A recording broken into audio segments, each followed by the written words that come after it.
사건 사고 소식 전해드리는 제보23입니다. 어제 오후 11시 25분쯤 강원도 삼척시 원덕읍의 한 상가에서 화재가 발생했습니다. 불은 5시간 만에 꺼졌으나 주변으로 확산하면서 상가 3동과 주택 4채가 피해를 입었습니다. 주택 화재로 주민 6명이 집을 잃어 인근 경로당으로 대피했는데요. 경찰과 소방당국은 피해 규모와 정확한 화재 원인을 조사하고 있습니다. 오늘 오전 3시 40분쯤 충남 공주 정안면 천안 논산 고속도로 논산 방향 정우 터널 안에서 발생한 화물차 추돌 사고로 1명이 숨졌습니다. 경찰에 따르면 터널 내에 차량 정체가 이어지던 중에 2.1톤 화물차가 앞서 서행 중이던 23톤의 탱크로리 차량 후미를 들이받았습니다. 이 사고로 2.1톤 화물차 운전자 60대 A씨가 심정지 상태로 병원으로 옮겨졌으나 사망했습니다. 이 사고에 앞서 5.9톤 화물차가 사고로 정차 중이던 승용차를 피하려다 보호 난간을 들이받은 뒤 옆으로 넘어졌는데 다친 사람은 없었지만 사고 수습이 길어지며 정체가 발생했습니다.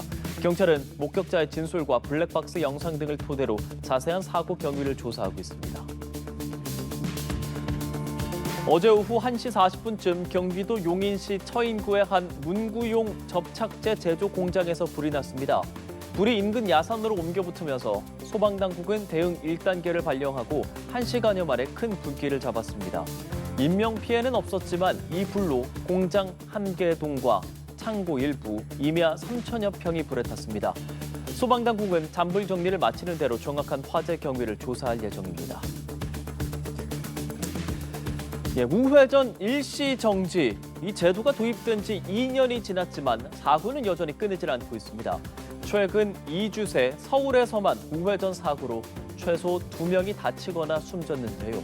이 우회전 사고는 전체 교통사고의 10%를 차지할 정도입니다. 자, 그럼 대책은 없는 건지 최진경 기자가 보도합니다.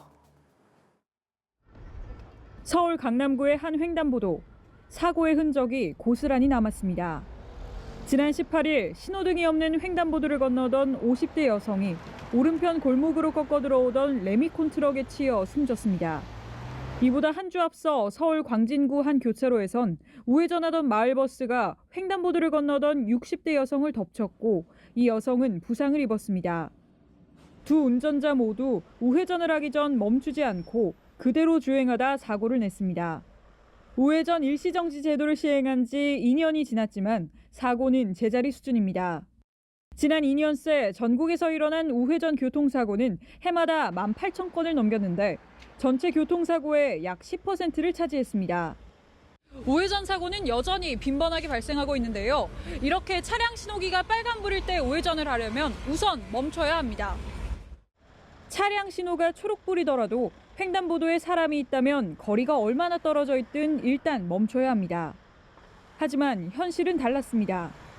뒤에서 빵빵거릴 때 예전처럼 사람이 어느 정도 지나갔을 때 그럴 때 좀 지나가는 걸 본 것 같습니다. 제도만 바뀌었지 운전자 중심의 교통의식은 과거에 머물러 있다는 게 문제입니다. 신호체계 우선시로 하는 이런 게 좀 지금 교통 문화였던 것 같습니다. 개정된 도로교통법에서는 가장 키워드는 보행자거든요. 우회전 시 항상 보행자가 있을 수 있다는 생각 하나가 소중한 생명을 구할 수 있음을 염두에 두는 운전 습관이 필요하다고 전문가들은 강조합니다. 연합뉴스TV 최진경입니다.